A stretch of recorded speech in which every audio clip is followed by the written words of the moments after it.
Genius ways to make $1,000 a month in dividends. Now, dividends are the bread and butter of income investors. You don't need to sell your asset or spend hours every day managing your accounts.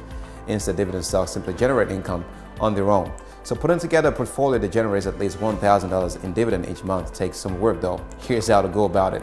First of all, let's look at what dividends are. Basically, they are a payment that a company makes to its shareholders. For example, say ABC Corp issues a dividend of $0.50 per share. Someone who holds 1,000 shares of this stock would receive a check for $500. Typically, a company will issue this payment based on its profit. When it has made a lot of money, it will distribute some of the income amongst its shareholders. Companies do not have to pay dividends, although most do. Depending on the size of the firm, anywhere from say 54% to 84% of companies issue dividend payments at least from time to time. There is no legally mandated timetable for companies to make dividends payments. When a company does so, it's entirely at its own discretion. Although members of a class of stocks known as dividend aristocrats tend to issue them on a regular schedule, most payments are usually issued on a quarterly basis. Now let's look at capital needed for dividend investment. The number one questions people ask when it comes to income investing is, how much will I need to meet my goals? This is an excellent question, but unfortunately, the numbers can be pretty big. Now, there is no fixed amount of money you need to invest for dividends. It all depends on the yield of your investment. So, understanding yield is pretty essential to understand the dividend investment. Note that the definition below is how yield applies to stock dividends. In general, yield defines how much money an investment makes when you hold it rather than selling it. Yield is the amount that the stock pays in dividend per share based on that stock's price per share. So, for example, say the same company, ABC Corp, costs say $100 per share. Let's also say that the company pays an annual dividend of $5. This stock's yield would be $5 divided by $100. That's 0.05. This is a 5% yield. If you invest $100 into this stock, you will make $5 each year in dividends. By market standard, that's quite good.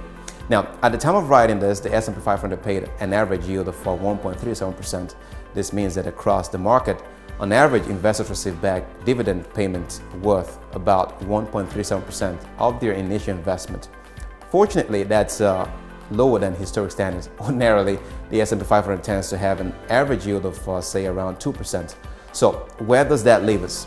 Let's return back to a formula. Let's say we want to make $12,000 per year on average in the market that pays approximately 2% in yield each year.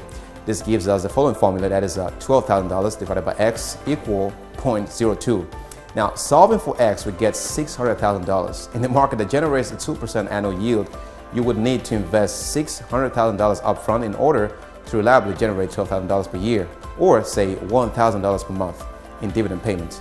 Now, to make $1,000 per month in dividend, it's better to think in annual terms. So companies list their average yield on an annual basis, not based on monthly averages. So you can say make much more sense of how much money you might earn if you build your numbers around annual goals as well. So that's the place to start actually. You're looking to make $12,000 per year in dividends.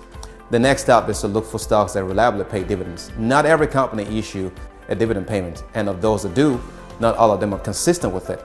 You're not looking for occasional windfall. You want companies with a history of making regular payments on a regular schedule. To do this, research stocks that have a strong history of making payments. The more consistent the company has been with its dividend in the past, the more likely it will continue to be in the future.